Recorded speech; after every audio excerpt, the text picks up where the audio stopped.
అటు తెలంగాణలో కేసీఆర్, ఇటు ఆంధ్రప్రదేశ్లో జగన్ మాజీ ముఖ్యమంత్రులుగా మిగిలిపోయారు. వారిద్దరి మధ్య ఉన్న అనుబంధం గురించి ప్రత్యేకంగా చెప్పుకోనవసరం లేదు. కేసీఆర్ తాను ఓడిపోయాక కూడా ఏపీలో జగన్ గెలుస్తున్నారని జోసిన్ చెప్పిన ఘనాపాటి.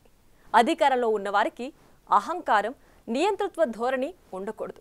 అయితే ఆ రెండు లక్షణాలతోనే పాలన సాగించిన మాజీలు ఇప్పుడు జనానికి ముఖం చూపించలేకపోతున్నారు. ఓటమి తర్వాత వారికి వరుసగా ఎదురు దెబ్బలు తగులుతున్నా సొంత పార్టీలోనే వారిపై సానుభూతి కనపడటం లేదంటే వారి పాలన ఎలా సాగిందో అర్థమవుతోందన్న అభిప్రాయం వ్యక్తమవుతోంది.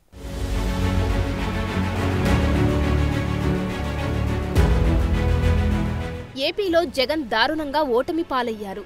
తెలంగాణలో కేసీఆర్ 6 నెలల క్రితం అసెంబ్లీ ఎన్నికల్లో ఓటమి మూటగట్టుకున్నారు. ఎంపీ ఎన్నికల్లో బీఆర్ఎస్ ఖాతా కూడా తెరవలేకపోయింది. మరి ఈ ఇద్దరు నేతలు ఆషామాషీ నేతలేమీ కాదు. ఎన్నో ప్రతికూల పరిస్థితులు అధిగమించి ముఖ్యమంత్రి స్థాయికి ఎదిగిన వారే.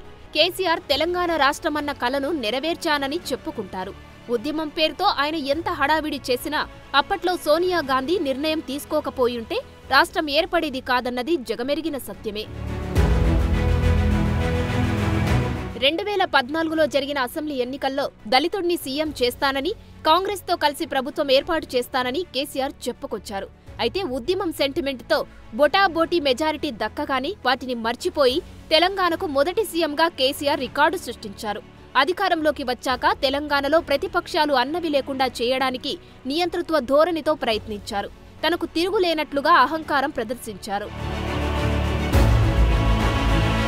ఇక 2018లో జరిగిన తెలంగాణ ముందస్తు ఎన్నికల్లో కాంగ్రెస్తో టీడీపీ పొత్తు పెట్టుకోవడంతో తెలంగాణ సెంటిమెంట్ మళ్లీ రాజేశారు. మళ్లీ తెలంగాణను కాంగ్రెస్ పార్టీ ఆంధ్రాలో కలుపుతోందని కేసీఆర్ ఆనాడు ఎన్నికల స్లోగన్ అందుకున్నారు. దాంతో కేసీఆర్ ఆ ఎన్నికల్లో మంచి మెజారిటీని సాధించి రెండోసారి కూడా సీఎం అయిపోయారు. అయితే 10 ఏళ్ల పాలన తర్వాత 2023లో జరిగిన ఎన్నికల్లో కేసీఆర్ బొక్కబోర్లా పడ్డారు. కేవలం 37% ఓట్లతో 39 మంది ఎమ్మెల్యేలు మాత్రమే బీఆర్ఎస్ తరపున గెలిచారు.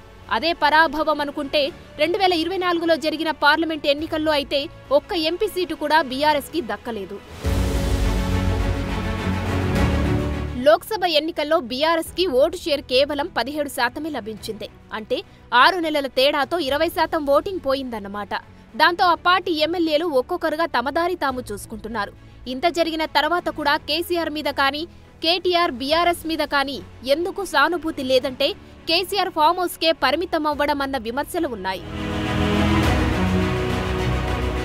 ఇక గద్దర్ వంటి ప్రజా గాయకులను దూరం పెట్టడం, కోదండరాం లాంటి ప్రజా నాయకులను దూరం చేసుకోవడం, ఇలా తెలంగాణ ఉద్యమంలో తన వెంట ఉన్నవారిని అందర్నీ దూరం పెట్టి పూర్తిగా కుటుంబ పాలన చేశారన్న విమర్శ ఎలాగో తెచ్చుకున్నారు.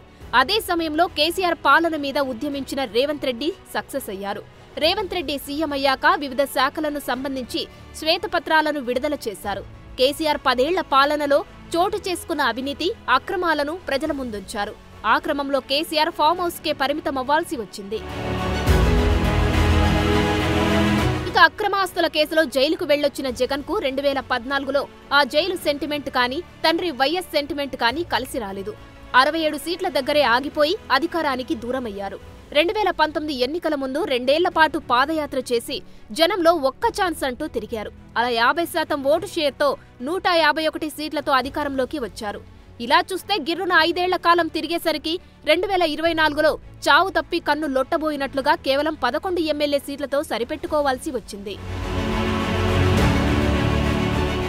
అధికారంలో ఉన్నంతకాలం తాను చెప్పిందే వేదం, చేసిందే శాసనం అన్నట్లు వ్యవహరించారు. ప్రజావేదిక కూల్చివేతతో తన విధ్వంసకర పాలన ఎలా ఉండబోతుందో చూపించారు. అభివృద్ధిని పట్టించుకోకుండా అప్పులు చేసి బటన్ నొక్కుతూ సంక్షేమం మంత్రాన్నే నమ్ముకున్నారు. ఎవరి సలహాలు అసలు వినకుండా అహంకారం ప్రదర్శించారు. ఆఖరుకు ఎమ్మెల్యేలను సైతం కలవకుండా నేను బటన్ నొక్కుతున్నాను, ఓట్లు పడతాయని భ్రమలో గడిపేశారు.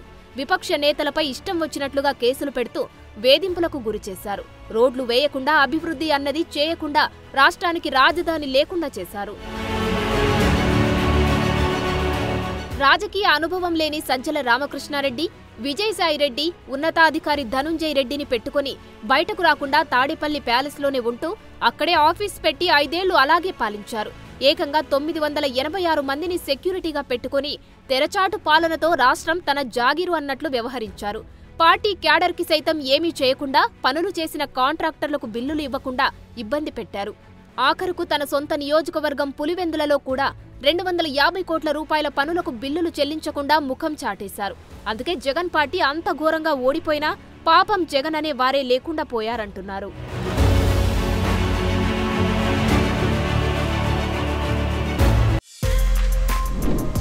For more videos like this, subscribe Big TV channel.